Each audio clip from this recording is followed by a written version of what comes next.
और आगे की कार्रवाई के लिए मुन्नी लाल जी को मैं मंच सौंपता हूँ। धन्यवाद। धन्यवाद आदरणीय डॉक्टर किशोर दुबे जी। चूँकि गुरुदेव का फ्लाइट है और अपनी संगोष्ठी चलती रहेगी, किसानों का मंथन चलता रहेगा। चूँकि मंच पर अतिथि विराजमान हैं, एक परंपरा है कि मैं चाहूँगा कि शरद वर्मा जी, जिनका आज जन्मदिन है और इस कार्यक्रम जो इटारसी में जो संपन्न होने जा रहा है, इस कार्यक्रम में इनका विशेष सहयोग रहा है, तो मैं सादर आमंत्रित करता हूँ शरद वर्मा जी का कि वो आएँ और ये गाय माता के लिए साइलेज का निर्माण कर रहे हैं। बहुत अच्छा काम कर रहे हैं कि गाय माता को कैसे बचाया जाए। ये किसानों को यंत्र भी उपलब्ध कराते हैं और वो अपने बारे में स्वयं बताएंगे। इनकी धर्मपत्नी कंचन वर्मा जी ने भारत में सबसे ज़्यादा उपज लेने का अवार्ड माननीय नरेंद्र मोदी जी को द्वारा प्राप्त किया है। चूँकि तो मैं चाहूँगा शरद वर्मा जी आएँ और संबोधित करने का कष्ट करें। जी जी भैया।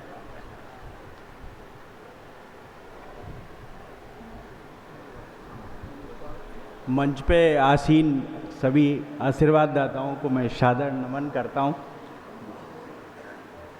मेरे किसान भाई, वैज्ञानिकगण और बाहर से आए हुए अतिथि जो भगवान तुल्य हैं, मैं सबसे पहले आपको साइलेज की तरफ एक नया चीज़ है, मैंने देखा कि यहाँ पे जानवर लोग क्यों छोड़ रहे हैं, ये मेरे मन में आया कि इतने सारे जानवर शहर पे रास्ते में क्यों छोड़ रहे हैं। तो इसका मूल कारण मुझे समझ आया है कि कहीं पशु आहार की कमी है। जो भूसा आग से जल जाता है और जो आज ज़मीनों की कमी हो रही है, लोगों ने जंगल पूरे तोड़ लिए हैं, तो इसके कारण पशु आहार की बहुत ज़्यादा कमी हो गई है। तो लोग बाग धीरे धीरे अपनी गाय पशु आहार की कमी के कारण सारी रोड पे छोड़ दे रहे हैं। तो हम लोग न्यूजीलैंड गए थे कृषि विभाग के माध्यम से, तो वहाँ मैंने साइलेज का वो देखा था कि कैसे साइलेज वहाँ पे बनता है, और फिर अपने यहाँ आके उसको वो किया मैंने। तो साइलेज का जो उत्पादन मैं कर रहा हूँ, लगभग 1 एकड़ में 100 कुंटल होता है वो। और आप मक्के से बना सकते हैं। जब मक्के में जब भुट्टा होता है, अपन लोग जिस समय भुट्टे सेके हुए खाते हैं, उस समय के भुट्टे के सहित वो मशीन से बनता है। तो बहुत सस्ता 7 रुपये किलो में वो बिकता है। आज भूसे की कीमत 10 रुपये किलो चल रही है और भूसा मिल नहीं पा रहा है। आज आदमी जो शहर में दूध पी रहा है, अगर 3 आदमी से देखा जाए तो 1 आदमी को सही दूध मिल रहा है। 3 आदमियों में से 2 आदमियों को दूध जो है वो केमिकल युक्त मिल रहा है। आदमी पॉलीथीन के दूध जो पी रहे हैं, आज छोटे जैसे इटारसी शहर है तो यहाँ पे 7 फैक्ट्रियाँ लग गई हैं जो पॉलीथीन का दूध बना के यहीं दे रही हैं। लोग बाग भी बहुत इजी तरीका पकड़ते, भैया पॉलीथीन का दूध जाके वहाँ पे लाना पसंद करते हैं, गाय पालना पसंद नहीं करते। मैं मंच के माध्यम से चाहता हूँ कि अगर आपकी उम्र बढ़ाना है, आपके बच्चों को सुरक्षित रखना है, आपकी माताओं की डिलीवरियाँ नॉर्मल करानी है, तो आपको एक देसी गाय पालना पड़ेगा और वो गाय ही आपको जैविक खेती की तरफ भी बढ़ाएगी। आज भगवान ने जो गाय चराई है, इसका मतलब नहीं है कि वो भगवान ने गाय चराई, वो ये बता रहे हैं कि गाय इतनी उपयोगी है कि वो एक परमात्मा होके गाय चरा रहा है। तो आप क्या चीज़ है, आपको ये चीज़ समझना चाहिए कि आपका जब भगवान गाय चरा सकता है तो आपको किस बात की कमी है। आप लोग भी एक गाय पालें और आप उस गाय को पूजनीय समझकर उसकी पूजा करके उसके दूध का शुद्ध सेवन करें। आने वाली पीढ़ियों को दूध दे, नहीं तो आने वाली पीढ़ियां आपकी इतनी कमज़ोर पैदा होगी कि पता नहीं कौन आके आपकी इतनी बड़ी धरोहर जो आपने बनाई है उस पर कब्जा कर लेगा। पता नहीं कितने लोगों की निगाहें हैं। आज ये शुद्ध चीज़ें आ रही हैं, आज जो पतंजलि के माध्यम से जो चीज़ें मिल रही हैं वो कितनी है गुणवत्ता युक्त आ रही हैं, उसको देखना पड़ेगा, आपको खाना पड़ेगा, जब आप सुरक्षित रहेंगे। केमिकल युक्त चीज़ों को छोड़ना पड़ेगा। आप बस एक मैं इस मंच के माध्यम से इतना बोलना चाहूँगा कि आप गाय अवश्य पालें और उसकी पूजा करें और ये मान के चलें कि जब भगवान ने चराया है और भगवान ने पाला। आज आदमी कुत्ता पालना पसंद करता है, मैंने देखा है कई आदमी 50,000 का कुत्ता पाल रहे हैं। एक आदमी लगा हुआ है पीछे गाड़ी में बैठ के, कुत्ता जा रहा है। मैंने कहा बड़ा आश्चर्य हुआ। मैंने कहा यार बताओ कितना आश्चर्य है। और दूध वो पॉलीथीन का पी रहे हैं और डिलीवरी नॉर्मल हो नहीं रही। आज 1 या 2 ऑपरेशन होना नॉर्मल बात हो गई। आज 10 अगर लेडीसें जाएंगी तो 10 की डिलीवरी नॉर्मल नहीं होती। ये हॉस्पिटलों की पोजीशन है। और पहले की महिलाएं नॉर्मल डिलीवरी गांव के अंदर होती थी और काम करते करते डिलीवरी हो जाती थी और 8 से 9 बच्चे हो जाते थे, लेकिन उनकी सेहत पे कोई फ़र्क नहीं पड़ता था। आज एक बच्चा होना मुश्किल हो रहा है। ऐसा ना हो जाए कि आगे आने के समय बंस ही ना चल पाए। जी ओम। इतना ही।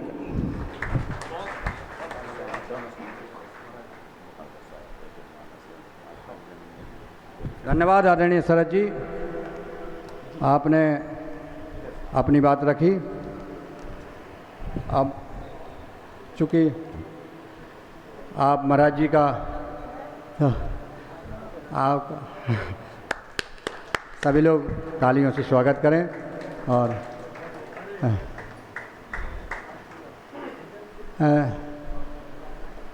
शरद जी, आदरणीय पंकज चौरे जी हमारे चेयरमैन एटारसी का भी सम्मान करने का कष्ट करें। और हमारे अच्छा हाँ अच्छा सॉरी 1 मिनट। मैं आदरणीय पंकज चौरे जी से निवेदन करता हूँ कि वो परम पूज्य स्वामी जी का सम्मान करने का कष्ट करें और माला उठा दें।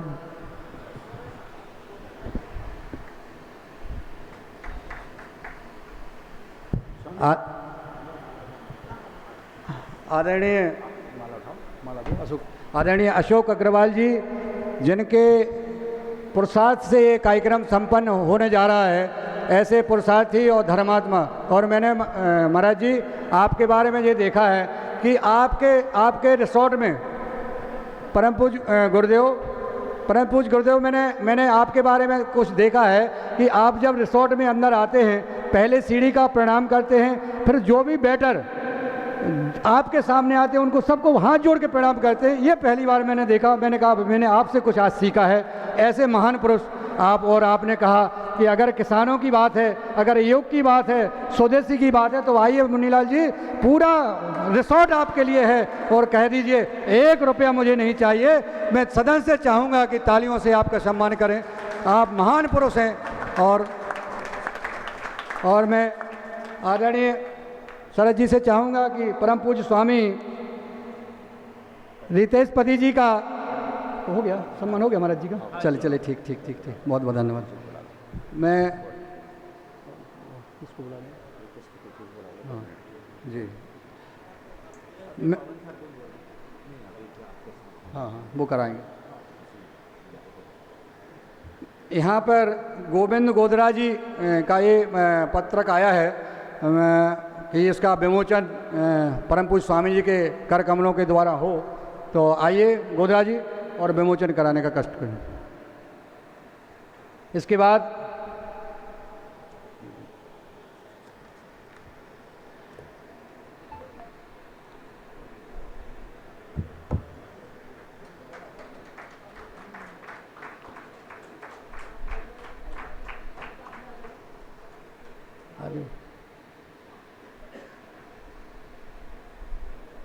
चलिए, इस कार्यक्रम में विशेष सहयोग दिया है श्रीमान अशोक अग्रवाल जी, साईं कृष्ण रिसोर्ट, सत्यम अग्रवाल जी, संजय गोठी जी, श्रीमान जितेंद्र सिंह राजपूत डीआईजी नर्मदापुरम, कैलाश गुप्ता जी, अनिल अग्रवाल जी, राकेश गौर जी, अक्षय गौर जी, अशोक व्यास जी, हेमंत दुबे जी, प्रदीप राज वर्मा जी, रमेश चंद मेहरा जी, रूप सिंह राजपूत जी, भगवान दास कुशवाहा जी, शिवम मेहरा जी, रामकृष्ण रघुवंशी जी, शरद वर्मा जी, प्रेम विश्वकर्मा जी, इनका इस कार्यक्रम में विशेष सहयोग रहा है। तो मैं सदन की ओर से आपको आभार धन्यवाद ज्ञापित करता हूँ जी। और अब मैं चाहूँगा कि परम पूज्य स्वामी जी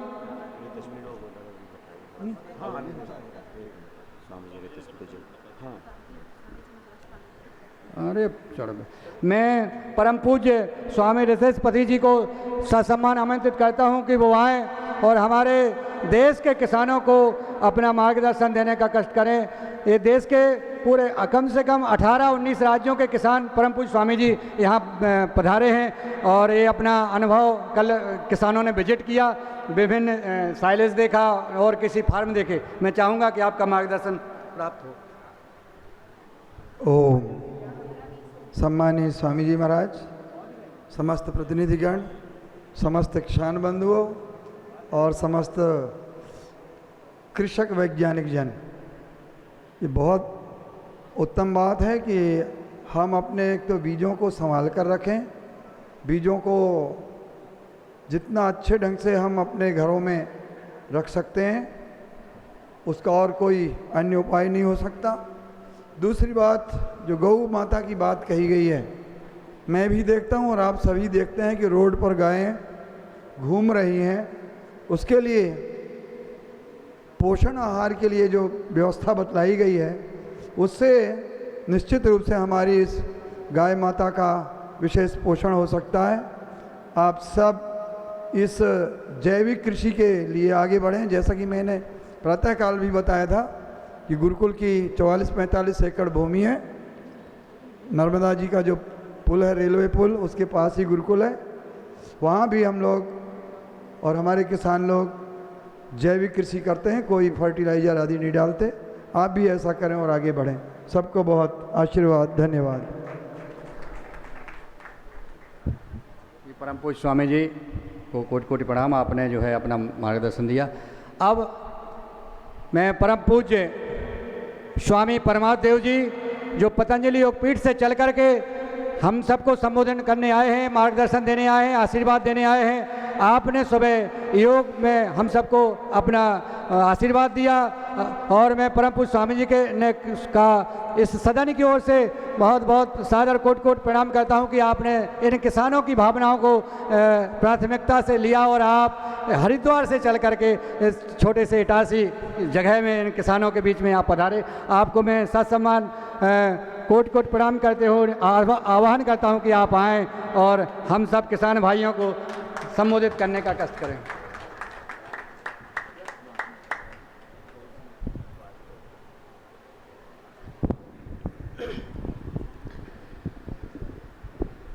बोलिए भारत माता की वंदे वंदे। बोले धरती मैया की, नर्मदा मैया की, गंगा मैया की। परम पूज्य श्री स्वामी जी महाराज और परम पूज्य श्रद्धेय आचार्य श्री जी महाराज की प्रेरणा से जो पतंजलि योगपीठ के माध्यम से योग, आयुर्वेद, स्वदेशी का अभियान, भारतीय चिकित्सा, भारतीय शिक्षा परंपरा, गुरुकुलीय परंपरा, ऋषि परंपरा का जो बहुत बड़ा अभियान चल रहा है, उस अभियान में भूमि का संरक्षण, कृषि का संरक्षण, कृषकों का संरक्षण, गौ संरक्षण भी बहुत महत्वपूर्ण अभियान, बहुत बड़ा यज्ञ चल रहा है। और इस राष्ट्रव्यापी महायज्ञ में आप सभी यहाँ पर जो वर्षों वर्षों इस कृषि से जो कुछ भी सीखा है, जो दशकों से आपने रिसर्च किया है, जो प्रयोग किया है, गोवंश को लेकर के, बीजों को लेकर के, अलग अलग फसलों के उत्पादन को लेकर के, अत्यंत श्लाघनीय है, अत्यंत स्तुत्य है और यही हमारी भारतीय परंपरा है। मैं आप सबको हृदय की गहराइयों से बहुत प्रणाम करता हूँ, बहुत बहुत मैं आपको धन्यवाद देता हूँ कि परम पूज्य आचार्य श्री जी महाराज की जो दूरदृष्टि है, उस दूरदृष्टि में हमारे सभी वैज्ञानिक जो यहाँ पर कार्य करते हैं और आज उस श्रृंखला को यहाँ पर 525वां दिवस पूर्ण हुआ है। ऐसे सुअवसर पर एक दिवसीय जो शिविर का भी आयोजन आपने किया और इस अवसर में पूज्य स्वामी जी महाराज, पूज्य स्वामी रितस्पति जी महाराज यहाँ पर आकर के सबको आशीर्वाद दिए। गुरुकुल से हमारे आचार्य ब्रह्मचारी गण आए और अलग अलग, चाहे बिहार हो, झारखंड हो, चाहे महाराष्ट्र हो, अलग अलग प्रांतों से भी आप कृषि विशेषज्ञ यहाँ पर आए हैं। तो निसंदेह यह जो भारतीय परंपरा है, जो भारत कृषकों का देश है, जिसको ये कहते हैं कि भारत कृषि प्रधान देश है, ऋषि प्रधान देश है, ऋषि रिसर्चर भवति। तो एक कृषक भी सच्चा रिसर्चर हो सकता है, ये आपने करके दिखाया है। आपने केवल अपने लिए नहीं, अपितु हजारों लोगों को जो कृषि का प्रशिक्षण दिया है, इस मातृभूमि को, इस मिट्टी को आपने विषाक्त होने से बचाया है। ये बहुत बड़ा पुण्य है, क्योंकि जितना हम इसमें डालते हैं, कुछ स्वामी जी बोल रहे थे, जो हम खेती में डालेंगे वही पेट में जाएगा, तो अन्न दूषित हो जाएगा, और अन्न दूषित है तो मन भी दूषित हो जाएगा। जैसा खाएंगे अन्न वैसा हो जाएगा मन, जैसा पिएंगे पानी वैसी हो जाएगी वाणी।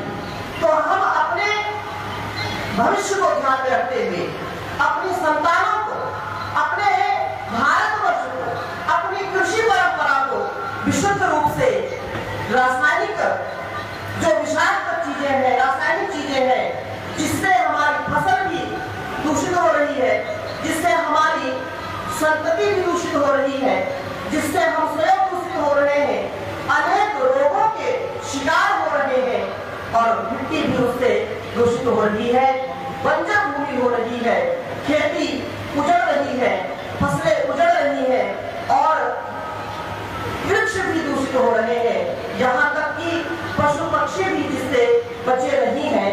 सच्चे अर्थों में वास्तव में जो हमारी सनातन पुरातन परंपरा थी, कृषि प्रधान यह देश, जहाँ पर चींटी से लेकर के हाथी तक के उपकार की बात कही जाती थी, जहाँ पर छोटे छोटे कीट जो किसी मित्र हो गए, केंचुआ जैसे, अब जब हम ऐसे विषाक्त चीजों का छिड़काव करेंगे, ऐसे विषाक्त चीजों का अनावश्यक प्रयोग करेंगे, तो उससे जल थल ये मिट्टी सब ही दूषित हो जाएगी।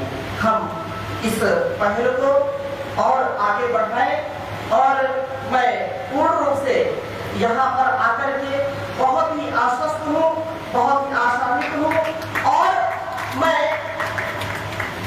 इसमें यथा सामर्थ्य, उत्साह के साथ, उल्लास के साथ, उमंग के साथ कृषि के लिए, किसानों के लिए जो कर सकता हूँ वो भी करने का मैं प्रयत्न करूँगा, इसमें कोई संदेह नहीं है, क्योंकि हम सभी किसान के पुत्र हैं, उनकी पुत्रियां हैं। यहाँ पर केवल कुछ लोग बोलते हैं कि पुरुष वर्ग ही कृषि में आगे होता है, लेकिन मातृशक्ति भी यहाँ विशेषज्ञ बैठी हुई है, उनको भी मैं हृदय की गहराइयों से मातृशक्ति को प्रणाम करता हूँ। और यह संकल्प हमारा हो कि हम जितना भी हो सकता है, खेती कितनी भी हो, लेकिन विशुद्ध रूप से हम शुद्ध खेती करें, रासायनिक पेस्टिसाइड और ऐसे कीटनाशक तत्वों, उनकी दवाओं का प्रयोग न करें, जिससे हम अपने इस वातावरण को, अपने जीवन को और समाज को, राष्ट्र को अपंग बनाने का कार्य करें। ऐसा बिल्कुल हमको नहीं करना। संकल्प प्रभु स्वामी जी महाराज कहते हैं कि विकल्प रहित संकल्प हो, और उसके लिए फिर अखंड प्रचंड पुरुषार्थ हो। तो एक संकल्प, जैविक संकल्प हम लेंगे, मेरे साथ सभी मिलकर के बोलेंगे, खड़े हो जाए तो बहुत अच्छा है। और एक संकल्प कि परम श्री स्वामी जी महाराज, परम पूज्य आचार्य श्री जी महाराज के जो सपनों का भारत हमको बनाना है, तो उनके संकल्प को हमको पूरा करना है। और पतंजलि योगपीठ के माध्यम से आज हजारों लाखों कृषक अपनी रोजी रोटी पा रहे हैं, अपनी संतानों को अच्छी शिक्षा दीक्षा दे रहे हैं। हम भी आगे और इसमें पुरुषार्थ करेंगे। मैं अपना नाम लेंगे, पिताजी का नाम लेंगे। आज 9 अक्टूबर को मां नर्मदा को साक्षी मानते हुए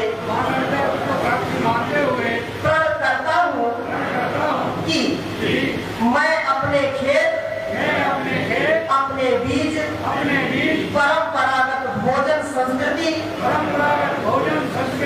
जल एवं समस्त प्राणियों को पोषित करने वाली जैव विविधता का संरक्षण एवं संवर्धन करूंगा।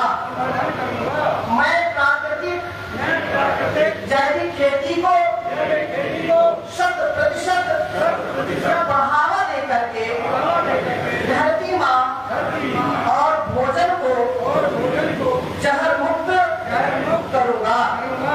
मैं योग और आहार को प्रत्येक व्यक्ति तक पहुंचाने वाले हर अभियान में सहयोगी बनूंगा। मैं आज से ही जितना आप संकल्प लें, इतने खेती, इतने एकड़, इतने बीघे का संकल्प लेंगे, जमीन को पूर्णतः जैविक बनाने का संकल्प लेता हूँ।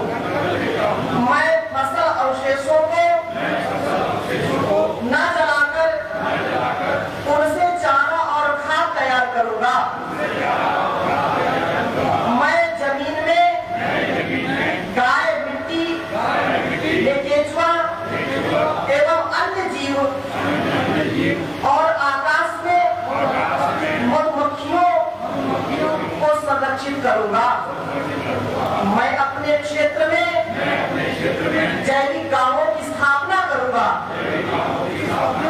मैं एक किसान के रूप में जैविक अनाज के उत्पादन का संकल्प लेता हूँ। मैं एक उपभोक्ता के रूप में